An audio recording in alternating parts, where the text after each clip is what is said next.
Good morning all of you. आज हम solve करते हैं रीजनिंग के कुछ मोस्ट इंपॉर्टेंट क्वेश्चन जो आने वाले CHSL और CGL एग्जाम में बिल्कुल आ सकते हैं।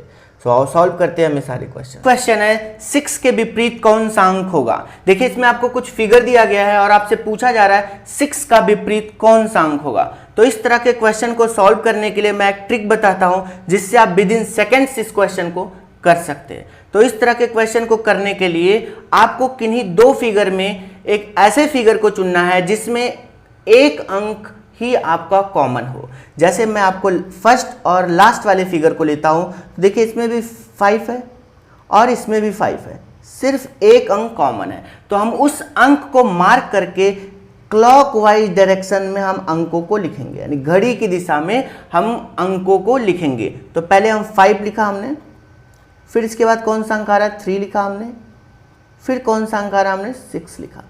इसी तरह से जो हमने दूसरा फिगर मार्क किया है उसको भी मार्क करके घड़ी की दिशा में हम लिखेंगे। तो पहले 5, जस्ट 5 के नीचे, फिर हमारा 3 के नीचे कौन आएगा 2, फिर हमारा 4।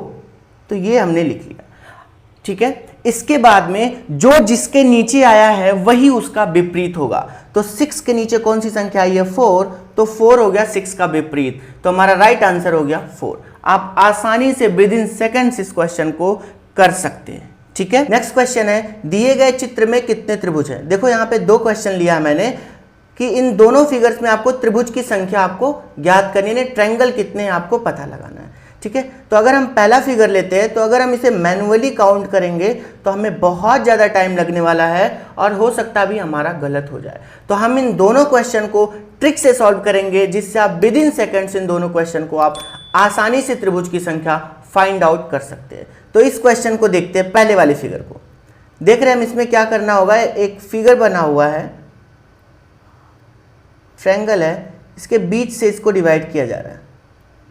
तो हम एक नॉर्मली एक क्वेश्चन लेते हैं, जैसे हमारा ये ट्रायंगल है, अगर हम इसको बीच से डिवाइड करते हैं तो एक ट्रायंगल तो हमारा ये बनता है, एक ट्रायंगल ये बनता है, यानी एक ट्रायंगल ये वाला, एक ट्रायंगल ये और एक बड़ा वाला, यानी टोटल इसमें कितने ट्रायंगल बन रहे हैं 3। तो हमें कैसे इसको हम करने के लिए हम ऐसा कर सकते हैं 1 प्लस में 2, यानी टोटल बन रहा है हमारा कितना है ट्रायंगल 3 ट्रायंगल है। तो इस तरह के इस क्वेश्चन को करने के लिए कितने ट्रायंगल पता करने के लिए इसको 1 लिखेंगे, इसको 2 लिखेंगे, इसको 3 लिखेंगे और सबको जोड़ देंगे, यानी 3 + 2 प्लस में 1, यानी ये आपका हो गया 3 2 5 1 6। ये आपका कितने ट्रायंगल हो गए इसमें 6। इसी तरह से इस क्वेश्चन में कितने ट्रायंगल हैं पता करने के लिए, कितने त्रिभुज हैं पता करने के लिए हम क्या करेंगे, इसको लिखेंगे 1, इसको 2, इसको 3 और 4 और सबको जोड़ देंगे, यानी 4 प्लस में 3 प्लस में 2 प्लस में 1, यानी कितना हो गया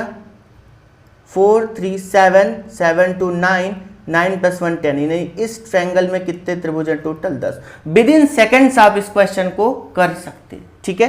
जैसे अब एक एग्जाम्पल और लेता हूं, अगर आपसे ये एक ट्रायंगल दे दिया और आपसे पूछ लिया कि बताओ इसमें कितने त्रिभुज हैं, तो आप क्या करोगे, इसको लिखोगे 1 2 3 3 2 5 1 और 6, यानी टोटल कितने त्रिभुज हो गए इसमें 6। तो आप इस तरह के क्वेश्चन, कैसा भी क्वेश्चन हो, आप आसानी से कर सकते हैं। हमारा जो सेकंड फिगर है ये आपका एक वर्ग है, इसको भी बीच से डिवाइड किया गया है और आपसे पूछा जा रहा है कि इसमें टोटल कितने ट्रायंगल है। तो इस तरह के क्वेश्चन को सॉल्व करने के लिए देखो मैं पहले एक आसान सा क्वेश्चन ले लेता हूं। जैसे अगर मैंने ये ले लिया एक स्क्वायर और इसको मैंने इस तरीके से डिवाइड कर दिया और मैं आपसे पूछ लूँ टोटल इसमें कितने ट्रायंगल हैं, तो आप मैनुअली काउंट करोगे तो एक ट्रायंगल तो ये हो गया, एक 2, एक 3 और एक 4, ये टोटल 4 ट्रायंगल हो गए। एक ट्रायंगल ये बड़ा वाला इधर 5 और ये टोटल 6, एक इधर से आएगा आपका 7 और एक इधर से आएगा आपका 8। तो ये टोटल इसमें टोटल 8 ट्रायंगल हो गए। बट आप इस तरह से काउंट करने जाओगे तो हो सकता है आपसे मिस्टेक हो जाए। तो इसको सॉल्व करने के लिए क्या बेस्ट मेथड है वो देखते हैं। हमें सबसे पहले नंबरिंग कर देना 1 2 3 4 और इस जो भी अंक है उसे 2 से मल्टीप्लाई कर देंगे, यानी 4 × 2 आपके टोटल आ गए 8। तो इस टोटल फिगर में कितने आपके ट्रायंगल हैं 8, तो आंसर कितना हो गया 8। इसी तरीके से हम इस वाले फिगर को देखते हैं। इसमें आपको पूछा जा रहा है कितने त्रिभुज हैं, तो हम इसको नंबर दे देंगे 1 2 3 4 5 6 7 और 8, टोटल 8 नंबर आए। जितना नंबर आए उसे 2 से क्या कर दो, मल्टीप्लाई कर दो। जो आएगा वही आपका नंबर ऑफ ट्रायंगल होगा, वही आपके त्रिभुजों की संख्या होगी। तो टोटल आंसर कितना है, 16। तो इस टोटल फिगर में, इस फिगर में कितने आपके ट्रायंगल हैं, 16। बात आ गई समझ में। नेक्स्ट क्वेश्चन है 3 के विपरीत कौन सा अंक होगा। देखिए पहले वाले क्वेश्चन की तरह इस तरह का क्वेश्चन मैंने अभी आपको तुरंत बताया है कि इस तरह के क्वेश्चन को सॉल्व करने के लिए आपको किन्हीं 2 फिगर को चूज करना है जिनमें सिर्फ एक अंक कॉमन हो। ठीक है, उस कॉमन अंक को मार्क करके आपको क्लॉकवाइज यानी घड़ी की दिशा में आपको अंकों को लिखना है।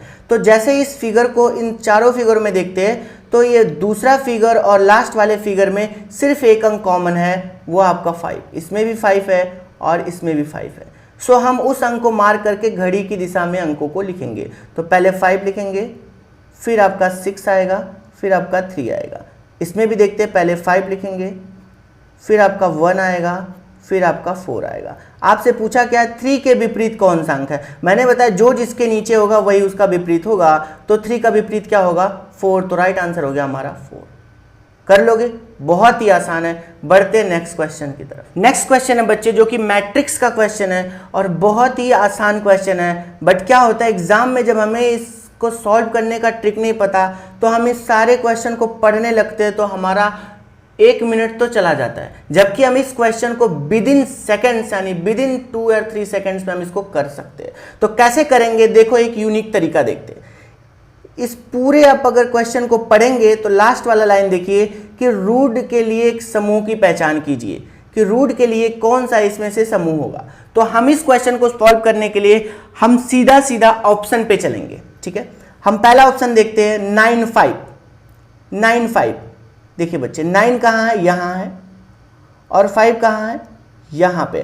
तो 9 और 5 के नीचे R आ रहा है, हमसे R पूछा है पहले, ठीक है R, यानी ये पहला पॉइंट सही हो गया। दूसरा देखते 8 7। 8 कहाँ, यहाँ पे है, 7 यहाँ पे है, U आ रहा है, U देखिए, ओके आगे बढ़ते। 4 2 आ रहा है, 4 यहाँ है, 2 यहाँ है, D आ रहा है, आगे बढ़ते। ठीक है, यहाँ तक तो ठीक हो गया, आगे बढ़ते। E 1 and 2, 1 आ रहा है, 2 पे क्या है हमारा T है, और यहाँ पे क्या रखा है E, यानी कि पहला ऑप्शन गलत हो गया। ठीक है, अब हम चेक करते हैं दूसरा ऑप्शन। ठीक है बच्चे, पहला ऑप्शन तो हमारा हो गया गलत, दूसरा ऑप्शन चेक करते हैं। दूसरा ऑप्शन में क्या है 5 6। 5 बच्चे यहाँ है, 6 U है, तो ये भी तो नहीं है क्योंकि R पहले दे रखा है, यानी दूसरा ऑप्शन भी गलत हो गया। तीसरा चेक करते हैं 7 7। 7 यहाँ, 7 यहाँ, R ठीक है। 5 6, 5 यहाँ, 6 यहाँ है, ठीक है। 0 2, 0 यहाँ है, 2 यहाँ है, E आ रहा है, जबकि ये क्या दे रखा है D, तो यानी भी तीसरा ऑप्शन गलत हो गया। चौथा ऑप्शन हम चेक ही नहीं करेंगे, डायरेक्ट टिक करके आगे बढ़ जाएंगे क्योंकि चौथा तो हमारा सही ही सही होगा। लेकिन अब हम चेक करके आपको बता देते। देखो जैसे पहला में दे रखा है, क्योंकि अगर हमने 3 ऑप्शन चेक कर लिया और तीनों का राइट आंसर नहीं मिला तो चौथा तो हमारा राइट आंसर है ही है। लेकिन हम एक बार चेक कर लेते हैं। पहले दे रखा 5 9। 5 9 क्या है बच्चे, 5 यहाँ है, 9 यहाँ, R देखिए ठीक है। 9 9, 9 यहाँ है, 9 यहाँ है, U ठीक है। D देखते हैं 3 4, 3 4 D में मिल रहा है, ओके है। लास्ट देखते हैं 1 1। 1 1 क्या बच्चे, E देखिए E भी मिला है, यानी कि ये जो रूट के लिए जो इसने कोड दे रखा है 5 9 9 9 3 4 1 1, यही इसका कोड, यानी राइट आंसर हो गया हमारा बच्चे D। तो हम टिक करके आगे बढ़ेंगे। तो इस तरह के मैट्रिक्स को सॉल्व करने के लिए बिल्कुल भी हम क्वेश्चन को पढ़ेंगे ही नहीं, सीधा ऑप्शन को उठाएंगे और ऑप्शन से मैच करेंगे, जो कोड मिल रहा है वही आंसर हो गया। अगर हमने 3 ऑप्शन चेक कर लिया और तीनों के तीनों नहीं मिले तो चौथा ही ऑप्शन अपने आप होगा, तो उसे हमें चेक भी नहीं करना है, डायरेक्ट टिक करके आगे बढ़ना है, क्योंकि इससे हमारा 1-2 सेकंड्स बच जाएगा। ठीक है, तो इस तरह के क्वेश्चन आप आसानी से कर पाओगे। ठीक है, बात आ गई समझ में। नेक्स्ट क्वेश्चन देखते हैं बच्चे। नेक्स्ट क्वेश्चन जो कि डिस्टेंस एंड डायरेक्शन का क्वेश्चन है, इसमें कह रहा है अकबर उत्तर की दिशा में 4 मील चलता है, इसके बाद वह दाएं मुड़कर 6 मील चलता है, फिर दाएं मुड़कर 4 मील चलता है। अब वह प्रारंभिक बिंदु से कितनी दूर है। तो आओ इसको सॉल्व करते हैं। हमें पता है अगर हम डायरेक्शंस को लिखें तो इधर होता है हमारा ईस्ट, ये हो जाए बच्चे हमारा वेस्ट, ये हमारा हो गया नॉर्थ, ये हमारा हो गया साउथ, ये पूरब, ये पश्चिम, उत्तर और दक्षिण, ठीक है। इस तरीके से हमारा डायरेक्शंस होता है। अब हम क्वेश्चन की तरफ चलते हैं। क्वेश्चन कह रहा है अकबर उत्तर की दिशा में 4 मील चलता है। मान लो अकबर यहाँ पे है, उत्तर की दिशा में 4 मील चलता है, नहीं सीधा उत्तर की तरफ जाएगा, 4 मील यहाँ आ गया उत्तर, ठीक है। उसके बाद वह बाएं मुड़कर 6 मील चलता है। तो देखो बच्चे, अगर कोई फेस आपका मान लिया फेस ऊपर की तरफ है तो आपका बायां किधर होगा? अगर आप फेस ऊपर की तरफ देखोगे तो आपको देखोगे कि दाहिना राइट साइड इधर होगा, लेफ्ट आपका इधर होगा। तो वही कह रहा है, इसके बाद वह बाएं मुड़कर 6 मील चलता है। तो यानी ऊपर की तरफ जा रहा था तो बाएं मुड़ेगा, यानी इधर मुड़ेगा, और 6 मील चलता है, यानी 6 मील चला, यानी यहाँ आके पहुँच गया, मान लेते। फिर कह रहा है फिर वह दाएं मुड़कर 4 मील चलता है। अगर आप बताओ, अगर आप इधर देख रहे हो तो आपका बायां किधर होगा? बायां आपका इधर होगा, और राइट किधर होगा? आपका इस तरफ होगा, ठीक है। तो ये कह रहा है फिर वह दाएं मुड़कर 4 मील चलता है। तो दायां किधर होगा? ऊपर की तरफ। तो दाएं मुड़कर 4 मील चलता, नहीं 4 चल गया, मान लिया ये यहाँ पहुँच गया, ठीक है। अब ये बोल रहा है अब वह प्रारंभिक बिंदु से कितनी दूर है? तो यानी प्रारंभिक बिंदु यानी इस पॉइंट से अब अकबर यहाँ पहुँच गया, तो बोला कितना दूर पहुँच गया।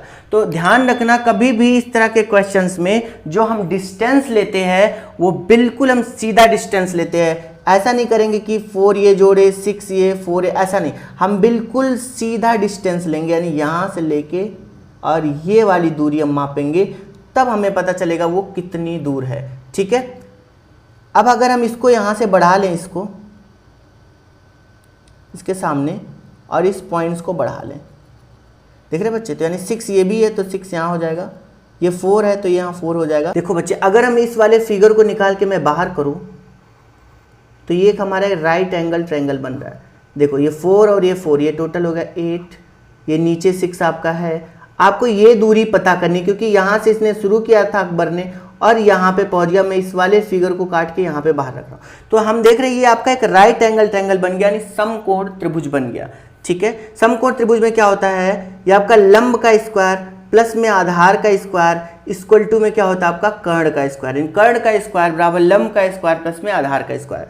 तो कर्ण का स्क्वायर यानी इसका स्क्वायर इसके स्क्वायर इसके स्क्वायर के बराबर होगा। तो 8 का स्क्वायर यानी 64 प्लस में 6 का स्क्वायर यानी कि 36, इन दोनों को जोड़ेंगे कितना आएगा बच्चे 100। तो 100 किसका स्क्वायर है 10 का, तो राइट आंसर हो गया हमारा 10, ठीक है। तो राइट आंसर क्या हो गया हमारा 10। तो ये हम ऑप्शन नंबर हमारा सी राइट आंसर है, ठीक है। बात आ गई समझ में। नेक्स्ट क्वेश्चन है, एक जंगल में कुछ भालू व मोर हैं, यदि उनके पैर गिनते तो 100 होते हैं, सिर गिनते हैं तो 30, तो बताओ भालू कितने हैं, ठीक है। आओ सॉल्व करते हैं इसका एक यूनिक तरीका। देखो बच्चे, जंगल में क्या क्या है भाई, मोर है ना, जंगल में मोर, मोर नहीं, जंगल में मोर है, और कौन है, भालू है, ठीक है। मोर के कितने पैर होते हैं बच्चे 2, और भालू के कितने होते हैं 4, यानी इसको मैंने लिख लिया 2 + 2। अब एक बात तौर के हम देख लेते हैं कि अगर मान लिया भालू के भी 2 ही पैर हो तो टोटल सर कितने हैं बच्चे 30, और मान लिया मोर और भालू के सिर्फ 2 ही पैर हो तो टोटल कितने पैर हो जाएंगे बच्चे 60। लेकिन यहां कह रहा है बच्चे कितने पैर हैं, टोटल तो है 100 पैर, लेकिन हमारा कितना आया 60 पैर। क्यों? क्योंकि हमने भालू के भी कितने पैर मान लिए 2 पैर मान लिए, जबकि भालू के होते कितने पैर है 4। तो हमें क्या करना होगा, कितने का डिफरेंस आया बच्चे 100 में से 60 को माइनस करेंगे, टोटल 40 का डिफरेंस आया। और 40 का डिफरेंस क्यों आया, क्योंकि हमने भालू के भी कितने पैर मान लिए थे 2। तो हमें भालू के कितने पैर होते 4, तो 4 को पता करने के लिए हम इस 2 से डिवाइड करेंगे इसको 40 को। तो 2 से 40 को डिवाइड करेंगे, टोटल आ गया कितना हमारा 20। तो इस टोटल में 30 में से 20 क्या हो गए हमारे भालू। तो भालू की संख्या कितनी हो गई बच्चे 20। अगर 30 में भालू 20 हैं तो मोर कितना हो गया बच्चे 10, ठीक है। बात आ गई समझ में, ठीक है। अब एक बार देख लेते कैलकुलेट करके क्या सही आया। अगर भालू 20 हैं तो भालू के 4 पैर यानी टोटल कितना पैर हो गया 80 पैर, ठीक है। अगर मोर 10 हैं तो टोटल मोर के कितने पैर होते हैं 2, तो टोटल कितने पैर हो गया 20। इन दोनों को जोड़ोगे तो कितना आ रहा है टोटल 100, जबकि ये 100 बोला, यानी कि जो हमने आंसर निकाला है बच्चे ये आंसर हमारा क्या है सही है। तो इस तरीके से हम बिल्कुल आसानी से इस क्वेश्चन को कर सकते हैं, ठीक है यार। चलो नेक्स्ट क्वेश्चन देखते हैं। नेक्स्ट क्वेश्चन हमारा सिलॉक्स का क्वेश्चन है। कह रहा है सभी घोड़े गधे हैं, सभी गधे बंदर हैं। तो आपको निष्कर्ष में दे रखा है सभी घोड़े बंदर हैं, सभी बंदर घोड़े हैं। तो इसको हम देखते कैसे सॉल्व करते। कह रहा है कथन सभी घोड़े गधे हैं, मान लिया ये आपका घोड़ा हो गया। कह रहा है सभी घोड़े गधे हैं, यानी सभी घोड़े क्या बच्चे, गधे हैं। ये लो मैंने इसको सभी घोड़े को गधे के अंदर बंद कर दिया, यानी सभी घोड़े क्या हो गए बच्चे, गधे हैं। अब कह रहा है सभी गधे बंदर है, यानी ये जो सभी गधे हैं ना, ये सभी के सभी गधे क्या है, बंदर है। ये लो ओके। अब ये इससे हमें निष्कर्ष निकालना है। निष्कर्ष क्या कह रहा है, सभी घोड़े बंदर हैं। अच्छा बताओ, सभी घोड़े बंदर यानी जो सभी घोड़ा, यानी ये जो इतना पार्ट घोड़े वाला है, सभी के सभी घोड़े ये बंदर के अंदर ही हैं, है ना। ये देखो ये बंदर वाला यानी बाहर वाला सर्कल है, तो इस बंदर वाले सर्कल के अंदर है, यानी कि ये पहला निष्कर्ष हमारा सही हो गया कि सभी घोड़े क्या है, हमारे बंदर हैं। ठीक है। अब दूसरा क्या कह रहा है, सभी बंदर घोड़े हैं। ये कह रहा है जो सभी, ये टोटल बंदर है क्या, घोड़े हैं? नहीं। देखो ये टोटल हमारा जो सर्कल है ये पूरे बंदर का सर्कल है, और इसमें इस पूरे बंदर के सर्कल में इतना ही छोटा सा ही पार्ट हमारा क्या है, घोड़ा है। ये सब पार्ट हमारा घोड़ा नहीं है। तो यानी ये निष्कर्ष हमारा दूसरा क्या हो गया, गलत हो गया, यानी सभी बंदर घोड़े नहीं है। तो हमारा पहला निष्कर्ष सही है, दूसरा निष्कर्ष गलत है। इस तरीके से जो हमारा क्या राइट आंसर होगा, यदि केवल निष्कर्ष ए निकलता है, यानी कि हमारा राइट आंसर हो गया ए। ठीक है, समझ में आ गया। चलो नेक्स्ट क्वेश्चन देखते हैं। देखो हमारा नेक्स्ट क्वेश्चन है, कह रहा है इसको अगर इस तरीके से पढ़ा जाता है तो रिलेटेड को क्या पढ़ा जाएगा। ये हमारा कोडिंग एंड डिकोडिंग का क्वेश्चन है, और हमें यहाँ पे देख पा रहे ए है, यहाँ पे जेड है, एल है, वो है, तो हमें देखते ही पता चल गया ये अपोजिट लेटर्स हैं। ठीक है, तो हमें क्या करना है, कभी भी कोडिंग एंड डिकोडिंग का कोई भी क्वेश्चन सॉल्व करते हैं तो हमें उन लेटर की प्लेस वैल्यू और उसके अपोजिट लेटर्स हमें पता होना चाहिए। तो एक बार आओ हम रिकैप करा देते हैं आपको अपोजिट लेटर्स, फिर जब हम आपको कोडिंग डिकोडिंग पढ़ाएंगे तो पूरा डिटेल्स पढ़ाएंगे। एक बार हम देख लेते हैं। जैसे हमारा A B C D E F G H I J K L M N O P Q R S T U V W X Y Z. देख रहे हैं ये इसके सारे के सारे अपोजिट लेटर्स हैं। ठीक है, देखो यहाँ पे जैसे ए का अपोजिट क्या होता है, जेड होता है, बी का अपोजिट वाई होता है, डी का अपोजिट डब्ल्यू, सी का एक्स, ई का वी, ठीक है, एफ का यू, जी का टी, ये सारे के सारे इनके अपोजिट लेटर्स हैं। तो यहाँ पे भी जो लिखा गया बच्चे, ए को कोड किया गया किसमें, जेड में, यानी अपोजिट है। एल को किस में किया गया, ओ को, यानी अपोजिट है। टी को किस में किया गया बच्चे, जी में, यानी इसका अपोजिट है। देखो डी को किसको किया गया है, डब्ल्यू में, यानी इसका अपोजिट है। तो इन दोनों को जो कोडिंग किया गया अपोजिट लेटर से किया है, तो हमें रिलेटेड को भी क्या करना है, अपोजिट करना है। जैसे आर का अपोजिट क्या होगा, देखो यहाँ पे आर का अपोजिट क्या है, आई, तो यहाँ पे हमें क्या लिखना है, आई। तो देखो चारों ऑप्शंस में आई है, यानी आई हो गया। ओके, ई का अपोजिट क्या होता है, वी होता है, यानी वी होगा। आगे एल का अपोजिट क्या होता है, एल का अपोजिट क्या होता है, ओ, यानी ओ होगा। ओके, ए का अपोजिट क्या होता है, जेड होता है। ओके, टी का अपोजिट क्या होता है बच्चे, जी होता है। ओके, ई का अपोजिट क्या होता है, बी। ओके, और डी का क्या होता है, डब्ल्यू, यानी हमारा आंसर हमारा ये होगा। अब देख लेते हैं कौन सा है। तो ये हमारा पहला ही ऑप्शन है, देखो आई वी ओ जेड जी वी डब्ल्यू, तो हमारा ऑप्शन नंबर ए सही है। ठीक है, लेकिन आपको अपोजिट लेटर्स याद होना चाहिए। अपोजिट लेटर्स याद करने का मैं आपको एक शॉर्टकट तरीका बताता हूँ कि आप किस तरीके से अपोजिट लेटर्स को याद कर सकते हैं। ठीक है, तो देखते हैं इसको। जैसे हमें याद करना हो कि ए का अपोजिट क्या होता है, जेड, तो ये तो अंडरस्टूड है कि ए का अपोजिट क्या होगा, जेड। जैसे ए का मतलब हो गया अमिताभ बच्चन, जेड का मतलब होता है जया भाभी, यानी ए का अपोजिट हो गया जेड, यानी अमिताभ बच्चन और जया भाभी। अब आपको हमेशा याद रहेगा। ठीक है, जैसे आपने पढ़ा LOVE लव, यानी प्यार, है ना बच्चे, प्यार। तो देखो प्यार में आपको देख रहे हैं ना, लव, यानी एल का अपोजिट हो गया ओ और वी का अपोजिट हो गया ई। तो आप लव याद रखो, यानी प्यार याद रखो, आपके दो अपोजिट लेटर्स तैयार होंगे, यानी एल का अपोजिट होगा ओ और वी का अपोजिट होगा ई। ठीक है, आप देख रहे हैं इंडियन रेलवे, IR, आपने इंडियन रेलवे सुना है, देखो यहाँ पे IR, आई का अपोजिट क्या हो गया, आर, तो आई का अपोजिट क्या हो गया, आर। दूध वाला DW, देखो दूध वाला DW, दूध वाला, यानी कि D का अपोजिट क्या हो गया हमेशा W, ठीक है। JQ, आप देखो यहाँ पे J का अपोजिट क्या होता है बच्चे, Q, देखो J का अपोजिट क्या होता है Q, JQ यानी जयपुर क्वीन, ठीक है, याद रहेगा। आ रहा है समझ में?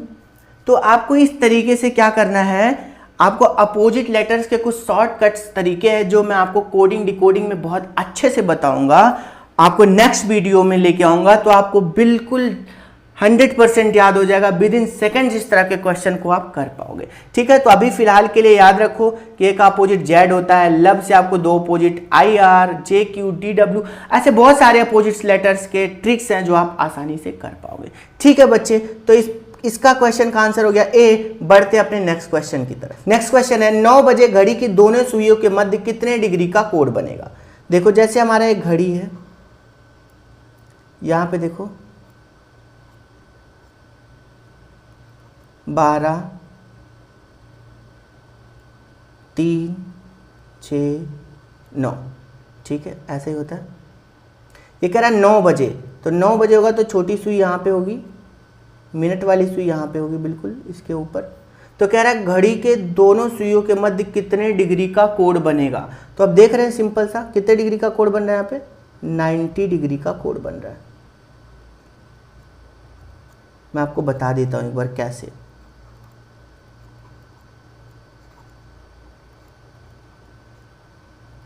देखो मैंने बोला यहाँ पे 90 डिग्री का एंगल बनेगा, यानी आंसर हो गया हमारा सी। लेकिन कैसे, देखो ये पूरा है जो घड़ी है आपका एक सर्कल है बच्चे, क्या है, सर्कल है यार। आपको पता है एक सर्कल में कितने डिग्री का एंगल बनता है बच्चे, ऊपर 180 नीचे 180, यानी एक सर्कल में टोटल 360 डिग्री का एंगल बनता है, ठीक है।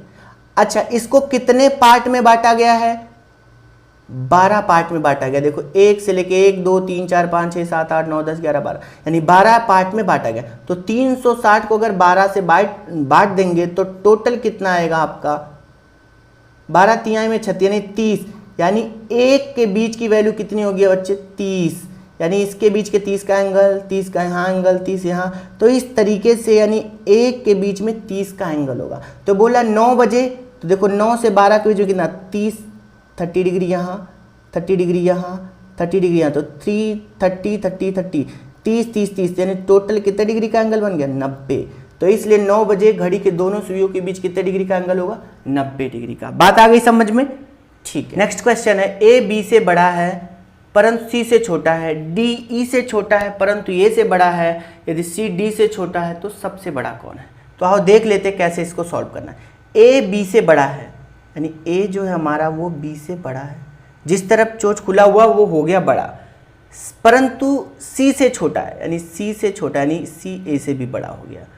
D E से छोटा है, देखो यहाँ पे D जो है वो E से छोटा है, यानी E से बड़ा हो गया, ठीक है, परंतु A से बड़ा है, लेकिन जो D है वो A से बड़ा है, ओके।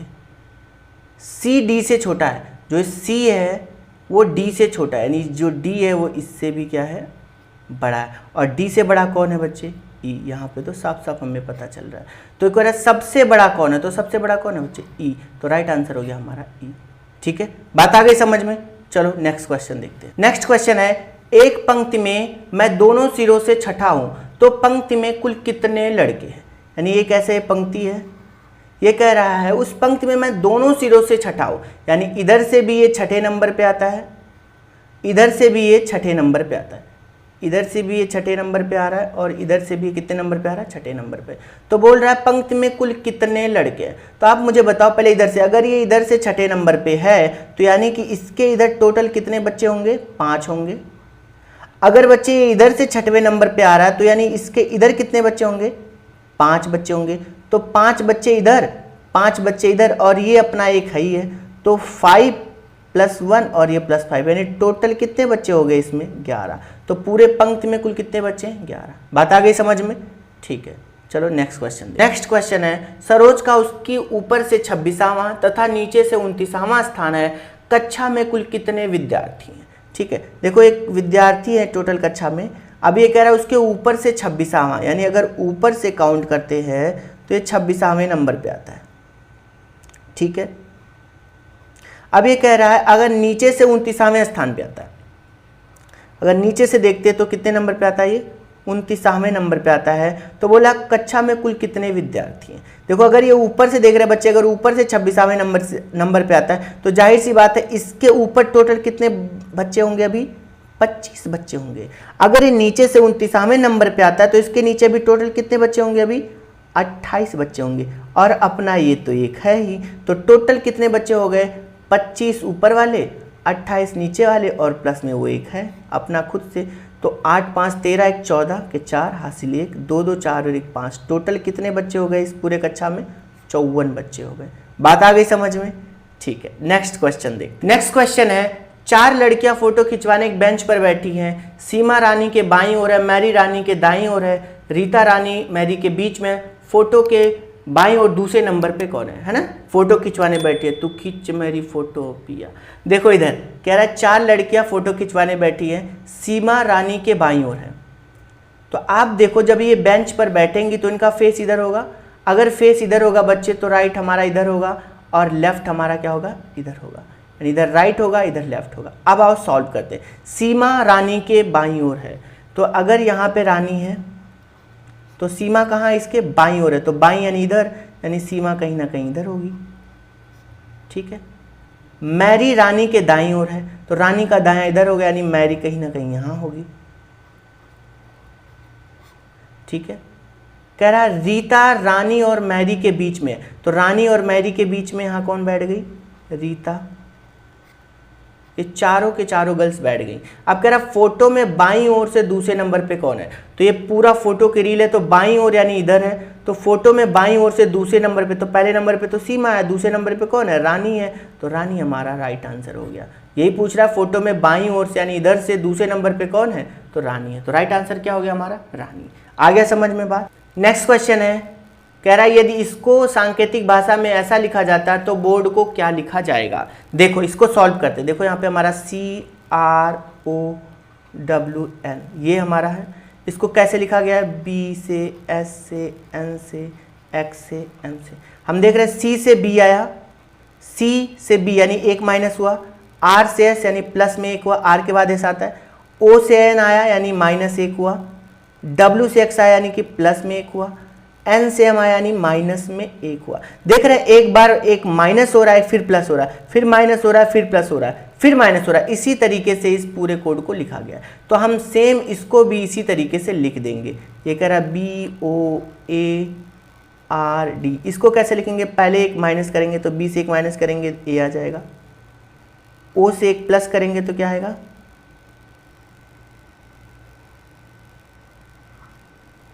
P आ जाएगा। Z से एक A से एक माइनस करेंगे तो क्या आएगा, Z आएगा। R में एक प्लस करेंगे तो क्या आ जाएगा, S आ जाएगा। और D से एक माइनस करेंगे तो C आ जाएगा। तो हमारा आंसर होगा APZSC। ये कौन सा है, B है, राइट आंसर है, ठीक है। बढ़ते हैं नेक्स्ट क्वेश्चन की तरफ। नेक्स्ट क्वेश्चन है 4 बजे दोनों सुइयों के मध्य कितने अंश का कोण होगा। देखो इस तरह का क्वेश्चन मैं अभी बताया हूं। अगर ये घड़ी है तो यहाँ पे होगा 12 3 6 9 1 2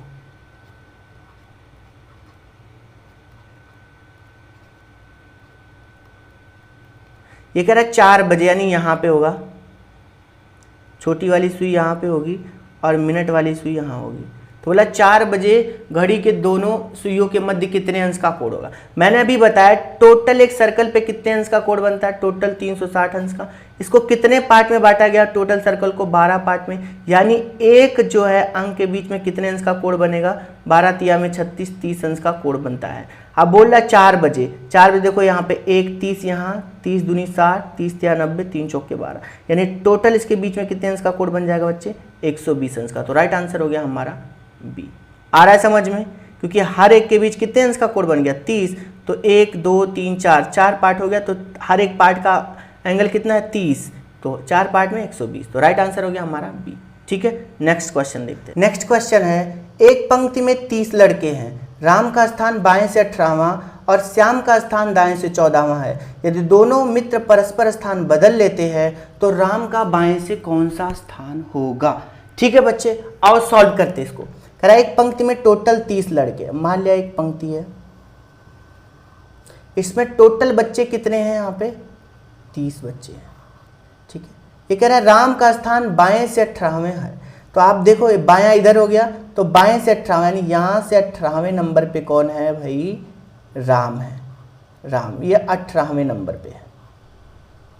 ठीक है, आप मुझे बताओ टोटल बच्चे कितने हैं, 30, राम का स्थान कितना, 18वें। तो अगर टोटल बच्चे 30 हैं, ठीक है, और ये 18वें नंबर पे, तो इसके इधर टोटल बच्चे कितने बचे, तो 30 माइनस 18, यानी कि इधर बचे अभी 12, यानी इधर राम के इधर अभी 12 बच्चे यहाँ पे मौजूद हैं, तभी तो टोटल 30 बच्चे होगा। अब ये कह रहा है श्याम का स्थान दाएं से 14वां, यानी दाहिना, यानी इधर, तो इधर 12 बच्चे हैं, तो 12 ये हो गया, 13वां राम हो गया।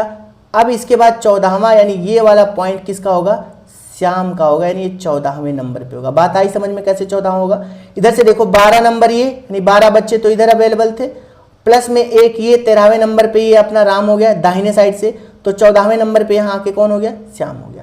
तो यानी श्याम यहाँ है और राम यहाँ, बिल्कुल सटे हुए हैं। अब ये कह रहा है ये दोनों मित्र परस्पर स्थान बदल ले, यानी राम यहाँ आ जाए और श्याम इसके स्थान पे आ जाए, तो कौन से स्थान पर राम बाएं से होगा, तो 18वें स्थान पे तो बाएं से। अब एक स्थान और खिसक के इसके जस्ट पास में आ जाएगा, तो बाएं से फिर राम कौन से स्थान पे आ जाएगा, 17वें स्थान पे आ जाएगा। तो राइट आंसर हो गया हमारा डी। बात आ गई समझ में, नहीं समझ में आया एक बार फिर से समझो। देखो टोटल 30 बच्चे हैं, ठीक है, 18वें स्थान पे ये अपना बाएं साइड से कौन है जी, राम है। तो अगर ये 18वें नंबर पे, तो इधर कितने बच्चे बचे होंगे, 12 बच्चे, तभी टोटल 30 बच्चे होंगे। श्याम कह रहा है कि दाहिने से 14वें स्थान पे, यानी इधर साइड से, तो 12 बच्चे ये काउंट करेंगे, 12 बच्चे तो ये हो गए, प्लस में एक और ये हो गया अपना जो है राम, तो तभी तो आपका 12, 13 और इसके जस्ट बगल में यहाँ बैठेगा श्याम। अब ये कह रहा अपना स्थान बदल ले, यानी राम श्याम के स्थान पे आ जाए, यानी एक स्थान खसक के तभी तो राम आएगा, श्याम के स्थान पे पीछे आएगा, तो एक स्थान क्या हो जाएगा, खसक जाएगा। तो 18वें स्थान पे था, एक स्थान और नीचे आएगा, तो यानी 17वें स्थान पे हो जाएगा। बात आ गई समझ में, ठीक है। नेक्स्ट क्वेश्चन है, कह रहा प्लस का अर्थ भाग है, माइनस का अर्थ गुणे है, भाग का अर्थ प्लस है और गुणे का अर्थ माइनस है, तो इसको आप सॉल्व करें। देखो इस तरह के क्वेश्चन को सॉल्व करने के लिए हम हमेशा बोर्ड मॉस रूल का यूज करते हैं, यानी पहले ब्रैकेट ऑफ, फिर डिवीजन, फिर मल्टीप्लिकेशन, फिर एडिशन और फिर आपका सब्सट्रैक्शन। यानी पहले हम भाग करेंगे, फिर गुणे करेंगे, फिर जोड़ेंगे, फिर तभी घटाएंगे। ठीक है, तो हमें पहले क्या करना होगा, पहले सिंबल चेंज करना होगा। तो 63 गुणे को क्या बताया इसने, माइनस, तो यह होगा 24। प्लस को क्या बताया, भाग, यानी भाग में 8, और भागे को लिए क्या बताया इसने, प्लस, तो प्लस में आपका 4। प्लस को क्या बताया, भागे, भागे में 2। माइनस को क्या बताया, गुणे, तो गुणे में 3। अब देखो भाग करके देखो 63, पहले में क्या करना है, भाग करना है, माइनस 8 त्रिके 24, यानी 3 हो गया, प्लस 2 दूनी में 4, 2 हो गया, गुणे में 3। अब हमें क्या करना पड़ेगा, गुणा करना पड़ेगा, 3 दूनी में 6, ये हो गया गुणे। अब देखिए हमें क्या करना पड़ेगा, जोड़ना पड़ेगा। तो देखो जिसके आगे कोई सिंबल नहीं रहता उसके आगे समझ लो प्लस है, तो हमें क्या करना होगा, प्लस प्लस को जोड़ना होता है, यानी 63 प्लस में 6, यानी क्या हो गया 69, माइनस में क्या हो गया 3। अब हम क्या करेंगे, माइनस, तो हमारा आंसर कितना आ गया बच्चे, 66। तो राइट आंसर हो गया हमारा बी। बात आ गई समझ में। चलो नेक्स्ट क्वेश्चन है, निम्नलिखित प्रश्नों में एक शब्द देकर उसके आगे 4 अन्य शब्द दिए गए हैं, इनमें से एक शब्द के अक्षरों द्वारा नहीं लिखा जा सकता, उस शब्द को पहचान। इसमें कह रहा है कि इन शब्द से, इन चारों में से कौन सा शब्द नहीं लिखा जा सकता।